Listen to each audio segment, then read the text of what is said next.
ఇదిగో ఇక్కడ కనిపిస్తున్న ఈ గుట్టలు హిమాలయాల కన్నా పురాతనమైనవి. 3500 ఎకరాల్లో ఈ కొండలు విదేశీయులను సైతం ఆకట్టుకుంటున్నాయి. భూపాలపల్లి జిల్లాలోని ఈ పాండవుల గుట్టలకు యునెస్కో గుర్తింపు దక్కాలని స్థానికులు ఎప్పటినుంచో డిమాండ్ చేస్తున్నారు. అయితే ఈ అద్భుతమైన కొండల పట్ల కేంద్ర, రాష్ట్ర ప్రభుత్వాలు చిన్నచూపు చూస్తున్నాయనే అభిప్రాయం కూడా బలంగా వినిపిస్తోంది.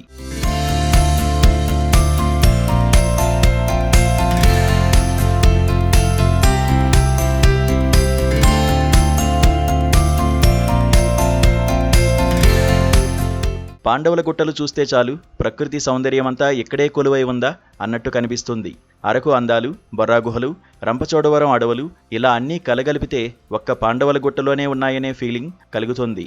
దేశంలో ఎక్కడా లేని విధంగా 3500 ఎకరాల్లో విస్తరించిన సహజ సిద్ధమైన గుట్టలు, ట్రెక్కింగ్ చేయడానికి అనువుగా ఉండే ప్రాంతం, వేల సంవత్సరాల నాటి చారిత్రక ఆనవాళ్లు, సున్నపురాళ్లు, సుందరమైన కొండలు, పాండవులు తిరిగి ఉన్న జాడలు, ఆదిమానవుల గుర్తులు ఇలా ఇక్కడున్నవన్నీ సందర్శకులను ఎంతగానో ఆకట్టుకుంటున్నాయి. అయితే ఈ పాండవుల గుట్టలు సాహసంతో కూడి ఉంటాయి. అటవీ ప్రాంతం కలిగి గుట్టపైకి ఎక్కాలంటే కొంత మెట్ల మార్గం, కొంత సీసీతో వేసిన రోడ్డు, పొరలు పొరలుగా ఒకదాని మీద ఒకటి పేర్చినట్టు ఉన్న శిలాకృతులు దర్శనమిస్తాయి. ఎత్తైన బండరాళ్ల మధ్య లోతైన అగాధాలతో లోయలు, అడుగడుగునా అబ్బురపరిచేలా పడగలెత్తి నిల్చున్న కొండవాళ్లు, ఆ కొండ గోడలపై అపురూపమైన ప్రాచీన రాతి చిత్రాలు కనిపిస్తాయి. ఇలా ప్రయాణం సాగుతుంటే స్వచ్ఛమైన గాలి, పచ్చని చెట్లతో పర్యాటకుల ప్రయాణం అడ్వెంచర్గా అద్భుతంగా సాగుతోంది.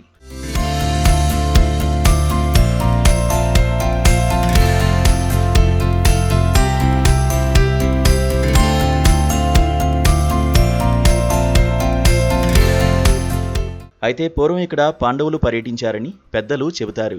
ఈ కొండల్లో ఎదురు పాండవులు, పోతరాజు చెలిమే, మేకల బండ, ముంగిస బండ, తుపాకుల గుండు, గొంతెమ్మ గుహ, శ్రీకృష్ణుని పాదాలు, భీముని అడుగులు, భీముని గుండు, యానాదుల గుహ, పాండవులు ఆడిన ప్రదేశాలు ఉంటాయి. అలాగే కొన్ని కొండలపై అద్భుతమైన శిలాచిత్రాలు కనిపిస్తాయి. ప్రాచీన యుగం నుంచి చారిత్రక యుగం దాకా వేయబడిన రాతి చిత్రాలను అప్పటి జీవనశైలి వైవిధ్యాన్ని కనువిందు చేస్తాయి. కొన్ని చోట్ల పాత బొమ్మల మీదనే కొత్త బొమ్మలు వేసిన జాడలు కనిపిస్తాయి. 6 చోట్ల ఉన్న చిత్ర శిలాశ్రయాల్లో అన్నీ ముదురు ఎరుపు రంగులతో చిత్రించబడినట్టు ఉంటాయి. మందమైన గీతలతో చదునైన పోతలతో గీసిన ఈ బొమ్మల్లో శాకాహార, మాంసాహార జీవులు, మనుషుల బొమ్మలు ఉన్నాయి.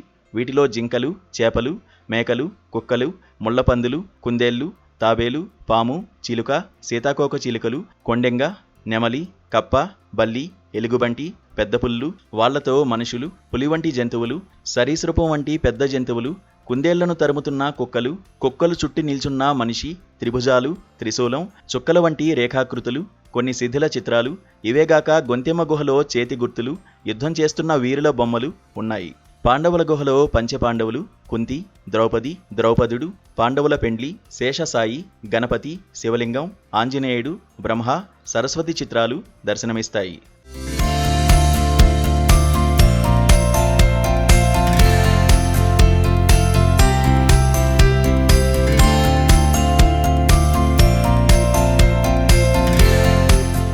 ఇక ఈ ప్రాంతం పురాతన విషయాలను మరింత తెలుసుకునే విధంగా ఉంటుంది. ఇటు సాహసానికి, అటు విజ్ఞానానికి నిలయంగా మారింది. స్నేహితులతో సరదాగా గడపడానికి, ఫ్యామిలీతో ఎంజాయ్ చేయడానికి అనువైన ఈ పాండవుల గుట్టలపై అప్పుడప్పుడు ట్రెక్కింగ్ పోటీలు కూడా జరుగుతాయి. ఇలాంటి చారిత్రాత్మకమైన పాండవుల గుట్టలను ప్రపంచ పర్యాటక వారసత్వ సంపదగా ఎందుకు గుర్తించడం లేదని స్థానికులు ప్రశ్నిస్తున్నారు. ఈ పేరుతో ఈ పాండవుల గుట్టను కొంత మేరకు అభివృద్ధి చేసి దాన్ని మర్చిపోయినరు.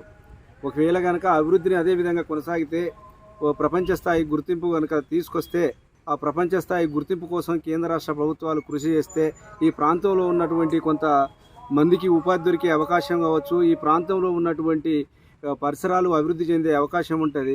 ఎందుకంటే పక్కనే ఇటు లక్నవరము, రామప్ప, కాళేశ్వరము కొన్ని పర్యాటక ప్రాంతాలు, పుణ్యక్షేత్రాలు ఉండటం మూలంగా అటు వెళ్ళినటువంటి భక్తులు ఇటు మెయిన్ రోడ్డుపై ఉంది కాబట్టి పాండవుల గుట్టకు వచ్చే అవకాశం ఉంటుంది.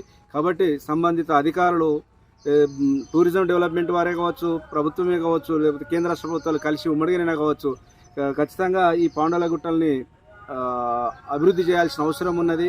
ఈడ వచ్చేటువంటి పర్యాటకులకు తాగునీరు కానీ, వసతులు కానీ ఏర్పాటు చేయాల్సిన అవసరం ఉన్నది. ఇప్పటికైనా పాలకులు స్పందించి పాండవుల గుట్టలను అభివృద్ధిపరిచి పర్యాటకంగా తీర్చిదిద్దాలని డిమాండ్ చేస్తున్నారు.